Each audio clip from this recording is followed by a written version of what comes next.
Make sure to subscribe and turn on the notifications so you can be alerted when new content is released. Enjoy the video. The moment you have an instinct to act on a goal, or you know you should do something, but you feel yourself hesitate, just count backwards, 5, 4, 3, 2, 1. That'll switch the gears in your mind. It'll activate your prefrontal cortex. Boom, when you hit 1, go. There's a 5-second window between your instincts that change your life and your mind killing them. So it's critical that you learn how to wake up and take control in that moment. And you know, the 5-second rule is going to help you do that as a tool for change and for making powerful decisions. So you say that our brains are built to protect us, yes, from change and the scary things in life. Yes. But to hone on the point that these are our brains. So what does our body do in those instances when we're faced with those scary things in life? Well, so one of my favorite uses of the 5-second rule is to use it for mind control. And I say that with a complete straight face. Right, not okay? So I used to be someone that suffered from tremendous anxiety. I took Zoloft for 20 years after panic attacks started in law school. And Zoloft was a wonderful drug for me to take. I kind of thought about anxiety a lot like, all right, if I were diabetic, I would take insulin. There's no shame in mental health. We've all got something going on. Take the drugs, stabilize your body, and get on with your life. And about 4 years ago, I started to wonder, and you know, this is a personal story. I started to wonder, could I use the 5-second rule to actually control my thoughts? Could I use it to cure myself of anxiety? Now, the answer is yes, you can, and yes, you should. But the reason why I was inspired to do this is because, like so many of you, I have kids. 2 of our 3 kids struggle with anxiety. We have a 17, a 16, and an 11-year-old. And for our 16 and our 11-year-old, right around the time they were 10, they both had these really acute moments of anxiety where they could no longer do sleepovers. They were limiting what they were doing. I mean, it's so sad when you see a little kid starting to edit their experiences in life because of their thoughts. Right. And so I thought about 4 years ago, okay, if I really want to help my kids deal with anxiety, maybe it's time for me, Mel Robbins, to come off of Zoloft and try this 5-second rule and learn everything that I can about neuroscience and anxiety and how it works and what it is and what it isn't and the connection between the feelings in your body and what your brain does, so that I can help my kids, right? Because it's one, you know, it's not really fair if mom's on Zoloft going, oh, you know, change your thoughts. Right. But if I teach myself how to deal with the worries and the panic and the anxiety that I used to struggle with, maybe I could help them. So here's what I did. First, you have to understand what anxiety is, and you have to understand the connection between worry, which is something we all do, and self-doubt, which is something we all do, and anxiety. So we all have a habit of worrying. And just for the sake of this conversation, habits are behaviors that you repeat when you're not paying attention. So believe it or not, it's not just nail biting or tapping a pencil. A habit is even when you back up your car in the morning, if you look over your right shoulder, that's a habit. It's behavior that's been automated in your brain.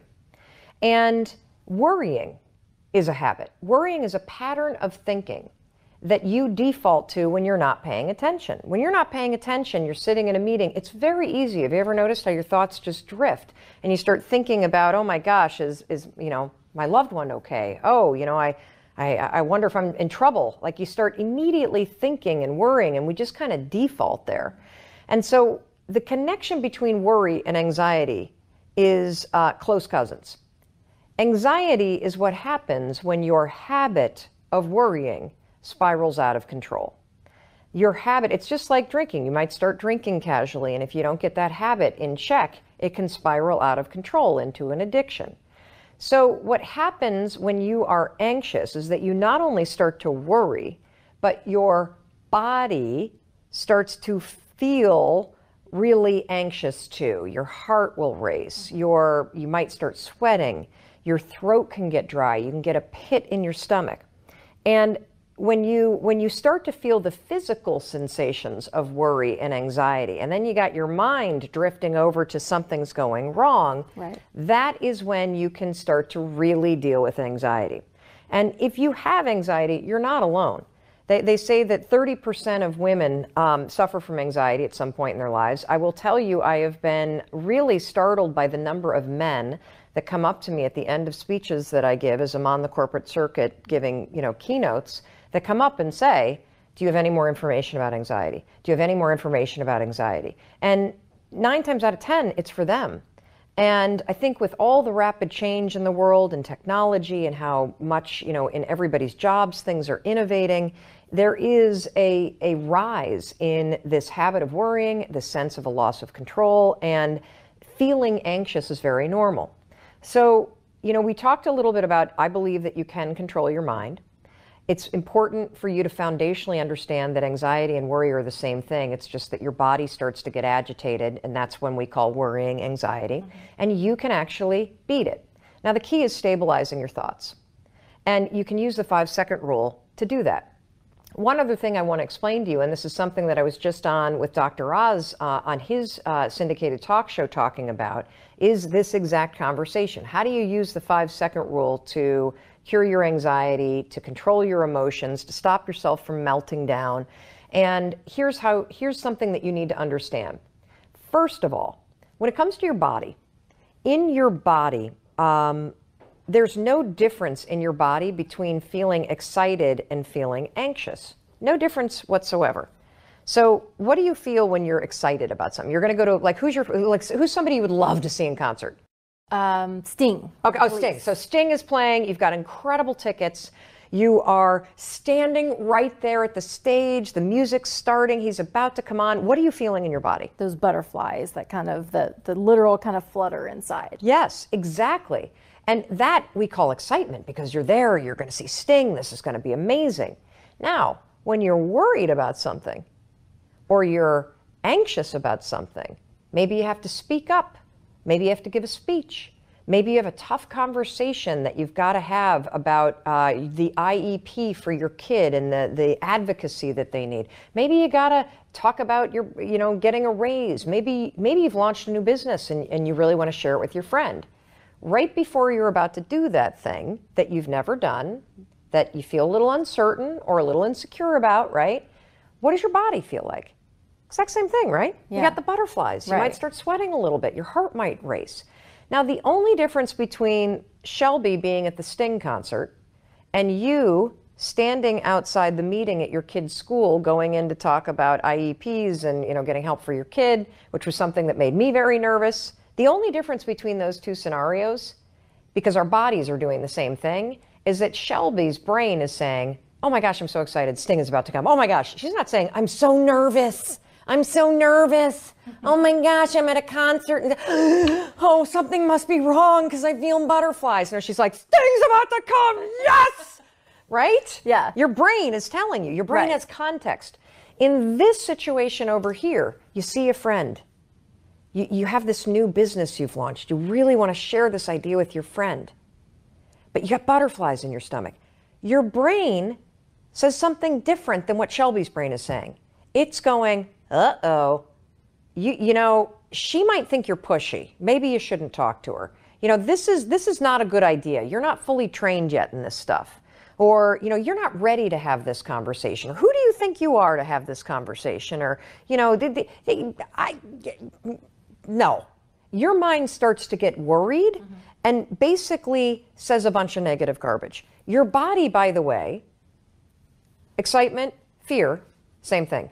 Excitement, anxiety, same thing. Excitement, uncertainty, same thing. Excitement, fear, exact same thing in your body. She's not afraid of Sting coming on stage, but her body is having all the same signals as if you were afraid of him. Seriously. So the only difference between excitement, fear, anxiety, worry, uncertainty, and stress is what your brain says it is. We can use that to our advantage to cure anxiety and to cure the habits of self-doubt. Here's how you're going to do it. You're going to use the 5-second rule to trick your mind into thinking that you're excited instead of thinking thoughts that actually expand the nerves, the anxiousness, all that stuff.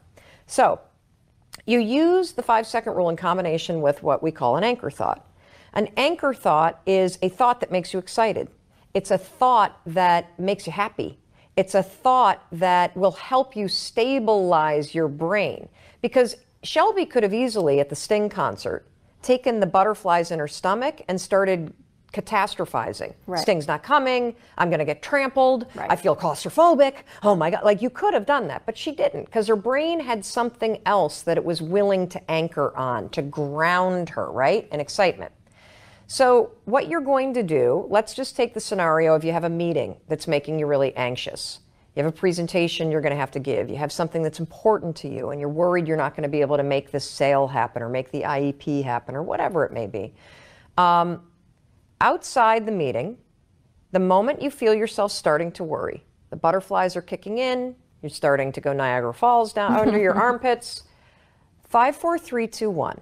Now, why would you want to count? The reason why you want to count is because, remember, thinking patterns can be habits.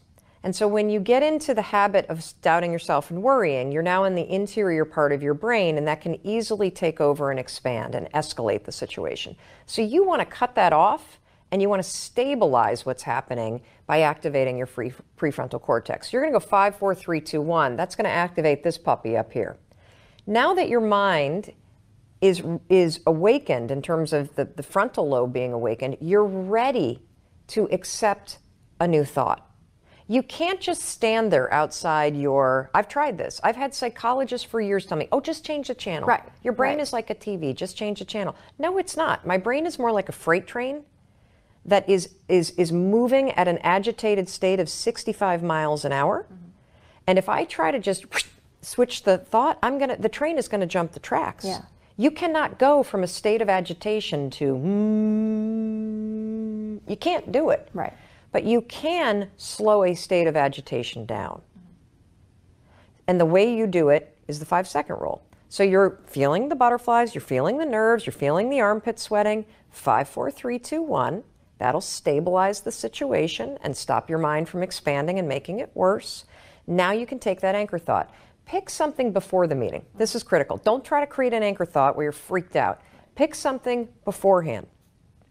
So in the case that I'm using, that was my situation of going and talking to the school about my son's dyslexia and the IEP and everything else that he was needing in terms of special ed, I was picking a vision of him sitting in a classroom with the tools that he needed. You know what I mean? Yeah. And coming home and being really like happy. Right. And the second that I would feel I'd be in the meeting and the teacher would say something that was like stern, so that I'm like, uh-oh, she's not on our side, I'd be like 5, 4, 3, 2, 1. I'm picturing my son with, the vision of him coming home. He's actually reading, like this is incredible. And that stabilizes the worry.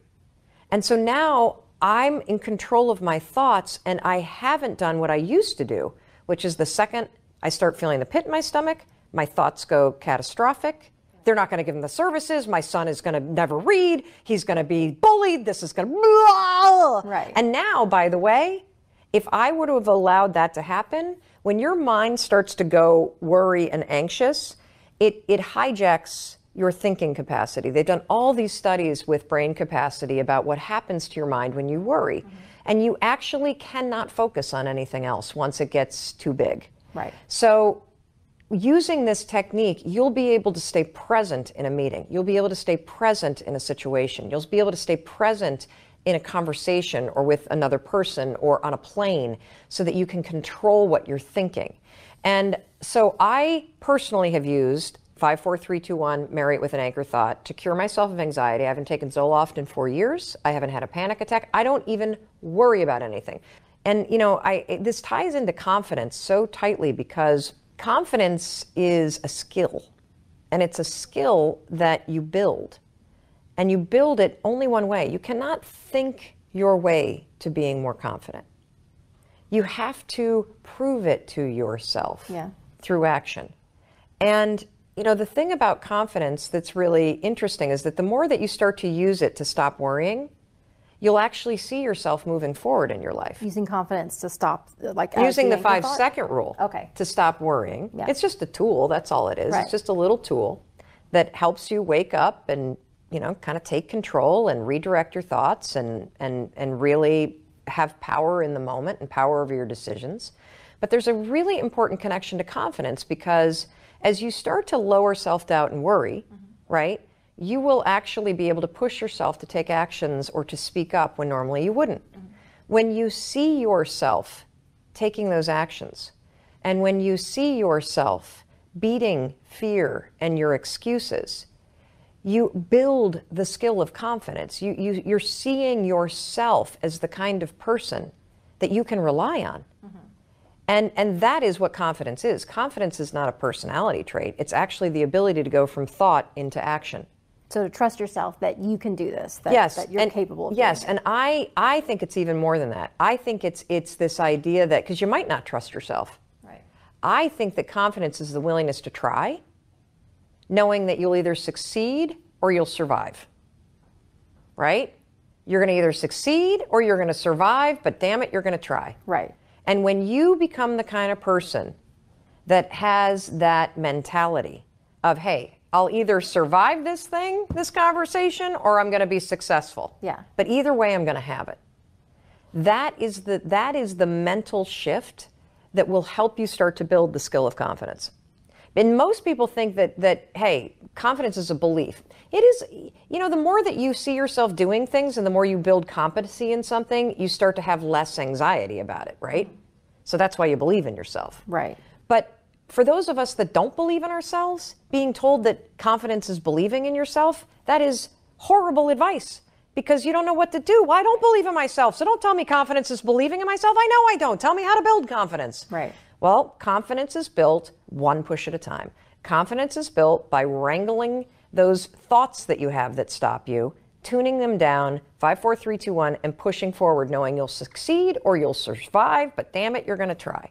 Well, I like that dichotomy of between not succeed or fail, but succeed or survive. Correct. That this isn't, whatever you're scared of doing, one, the fact that you're scared of it shows that you're worried about it. And you're saying that worry is a habit. Yeah.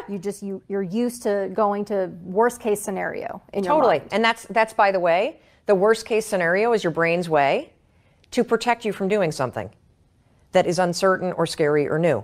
So part of your wiring is that you're hardwired in your brain to, within an instant, go worst case scenario, because your brain is worried about things that are uncertain, scary, or new. So yes, it's a habit, and it's also a mechanism in your mind that is tricking you into staying safe. And so the key then to confidence, one, so you're saying that confidence it's not a trait, it's a skill. Yes. So implying that it can be built, it can be practiced. Oh, absolutely. Let me prove to you. If I told you right now that to list everybody in your life that makes you feel good about yourself, okay? Those are people that make you feel confident. Now list everybody in your life that when you're around them, you shrink. You feel a little uncomfortable. You feel a little on edge. You don't feel like you can trust them. Those are people that make you feel like insecure. So confidence there are certain areas of your life where you are confident. There's certain areas in your life where you're not confident. There are skills that you have, whether it's cooking or gardening or selling, or my husband is like the greatest guy on the planet with Excel. He can do anything on an Excel spreadsheet. And I can't do anything on an Excel spreadsheet. But so there are skills that you know you can do. You don't even have to think about it. You're not worried about having to do it. I'm that same way about public speaking. Don't even have to think about it. Don't even have to worry, because I've practiced it for so long.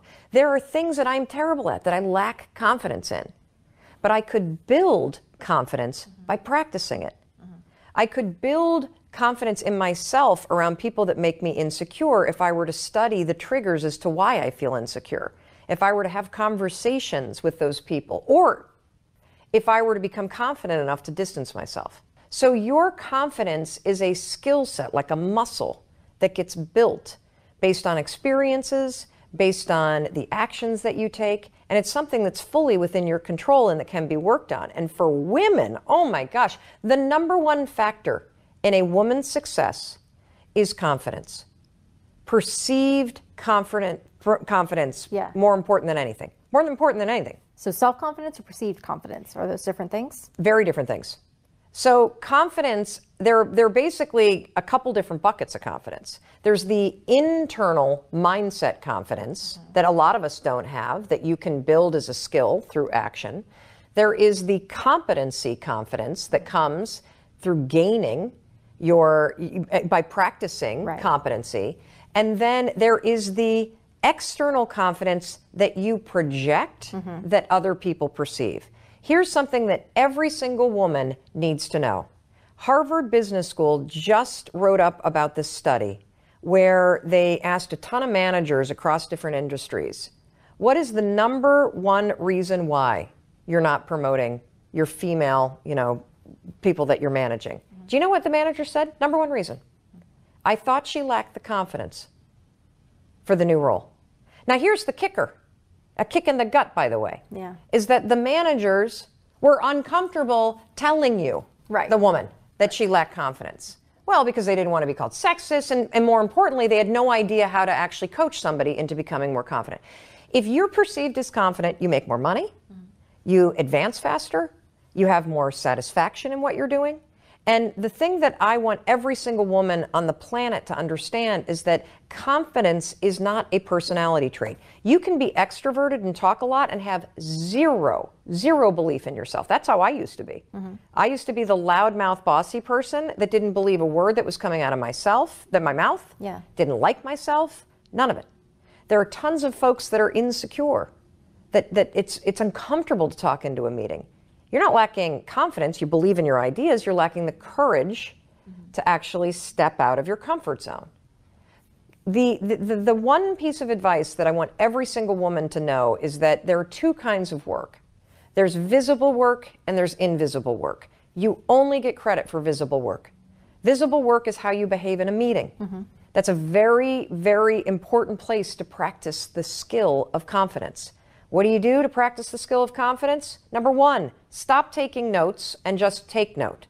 If you have an important meeting, I used to be a lawyer, and you need all the details, hit the memo transcribe thing on your phone. Let Siri take the notes for you. Then take that file, go straight to YouTube, make it a private file, upload it. You know what YouTube will do? Transcribe it. Transcribe it for free.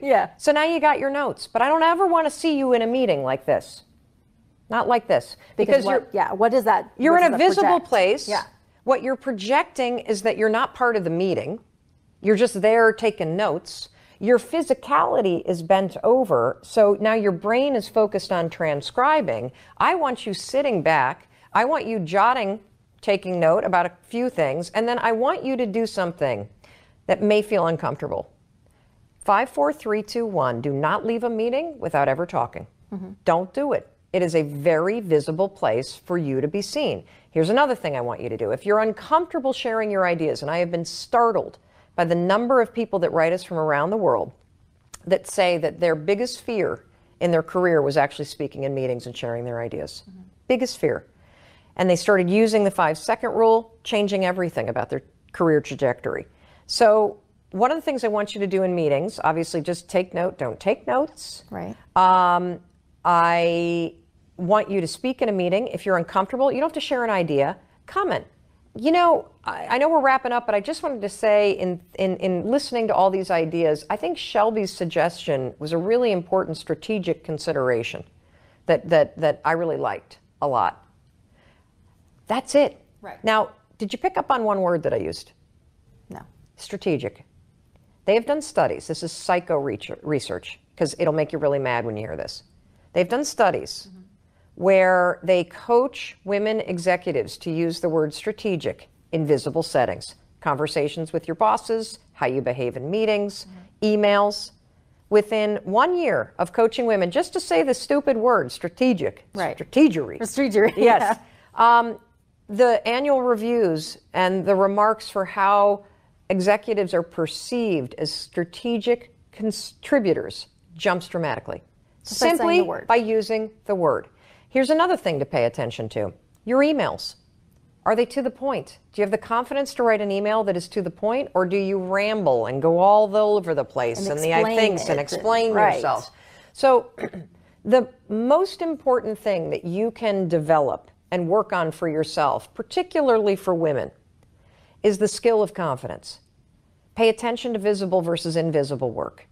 Raise your visibility by practicing small acts of confidence. Use the 5-second rule to interrupt the habits of taking notes, of saying I'm sorry, of writing long-winded emails, of not elevating your ideas. Right. And you'll be surprised by what happens. There's a lot here to talk about, and that's the thing. I wish we could go on for hours. Well, but, what's something that your success readers and your listeners what are some of the big issues? And I'll tell you how to use the 5-second rule to immediately, in combination with the latest research, to solve them. Well, and I think anxiety is a big one there. Yeah. Because that's something that people don't talk about. Yes. And especially, I love the fact that you said that, you take medication for your heart, you take medication for diabetes. Yeah. Some people have to take medication for anxiety and for depression. Yes. I think that's an important point, because people will automatically, when you're beating yourself up in your brain, you are also thinking that it's something to be ashamed of if you're suffering from anxiety or if you're suffering from depression. Welcome to the club. And that's the thing, is that's what I love what you're saying, though, is that everybody has it. Really, everybody does. Yeah, and if you don't have it, somebody you love does. Yeah. And so understanding what it is and what it isn't is super, super important. And if you have somebody that has panic attacks, that's even one more step removed from anxiety. We talked about anxiety and worry earlier. When somebody that you love goes into a state of panic, what we know is that their bodies have now gotten the body experience, the heart racing, the sweating, because they didn't stabilize their thoughts, and the spotlight effect took over, and now the brain is magnifying what's going on. Now the brain is in an emergency state. And the brain is now really believes that you're having a heart attack, or believes that your life is in danger. So if you have a loved one that suffers from panic attacks, what you've probably experienced is that they immediately need to leave the room. They immediately start thinking that they're having a heart attack. Now, the reason why your brain goes into that DEFCON 10 kind of mode is because if you're standing in your kitchen and you're getting ready for the day, and you have a loved one that's anxious about what's about to happen. Maybe it's a tough conversation at work. Maybe there's a presentation. Maybe they have to travel. Maybe it's nothing. Maybe they just have a panic attacks because it's become a habit, a default mode that's encoded. It just is what it is. And they all of a sudden start to freak out. Oh my God, something's wrong. I can't, like my son would be like, I can't drink. Something's in my throat. Like he would What's happening is your mind. Let's go back to the example of Shelby being at the Sting concert. When she's at the Sting concert and her body starts to get butterflies, the mind has context for why there are butterflies, and it calls it excitement. If you're standing in your kitchen and you start to obsess over a conversation you need to have with your boss, or you start to obsess over something that you're nervous about doing in the business that you're building, and your body starts to then match those thoughts, and you get the butterflies and the sweats, first level is going to be anxiety. The thoughts are going to start to spiral. You're going to start to obsess over what you have to do. You're going to do that worst case scenario thing. If you don't 5, 4, 3, 2, 1 and stabilize your mind and interrupt that pattern, what's going to happen next is your body will go into full panic mode. Because if your thoughts get super crazy and worried, your brain is going to start to go, holy, what is going on? She must be having a heart attack because she's standing in a kitchen and this doesn't make any sense. Why would her body be freaking out? Right. Your body's freaking out because I've let my thoughts go bananas. So now my heart's really racing. So now my mind's going, maybe she is having a heart attack. Right. Maybe there is something wrong. Maybe there's something in this room. And so your mind goes into overdrive. Now, have you ever had the experience where you hear a loud noise and you're like that? Yeah. There are two responses, automatic responses that we're born with in our brains to protect us. One is ducking our heads. Even a baby, the age of 6 months, ducks their head at a loud noise. Highly instinctual behavior to protect you. Yeah. Another one is to reach out and stabilize yourself as you're falling. So as you get kind of wobbly, you don't even think about it. Your mind takes over and directs your body. Yeah. So if you develop a habit of anxiety and panic attacks, basically you're escalating everyday life concerns through this funnel from worry to anxiety, to the anxiety then escalating the body, to now your mind going, holy cow, I better protect them. Right. So that's why they get you out of the room. That's why you start to think you're dying, so that you'll get help. So that's why it's so important for you to start by addressing and fighting any worry that you have and redirecting your thoughts.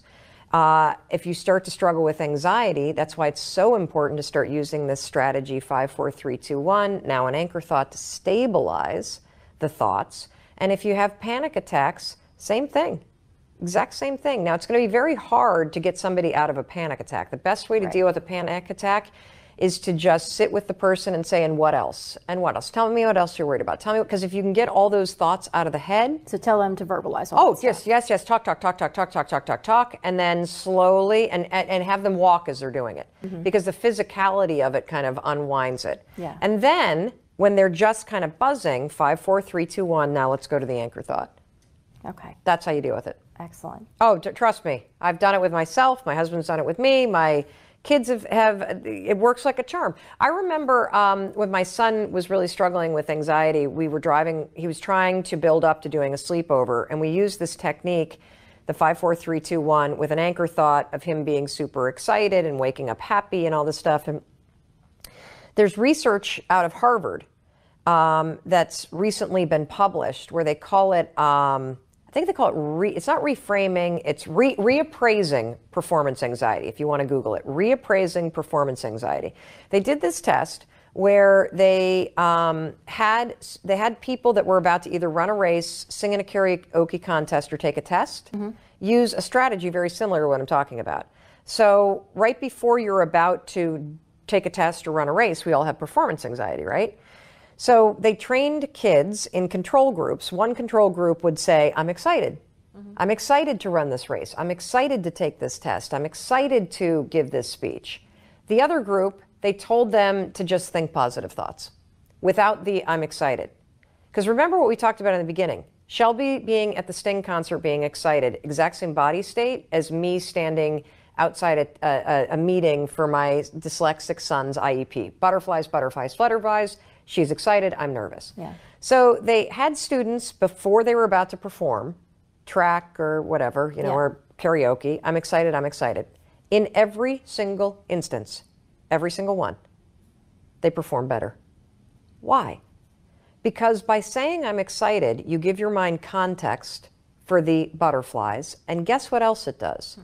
It doesn't allow worry to hijack your mind, so you can actually now have your full prefrontal cortex to focus on performing, because you're not focused on managing all this garbage. Right. Works in study after study after study. Not only, you might not lose the jitters, but you gain control of your brain. Right. That's a huge thing right there.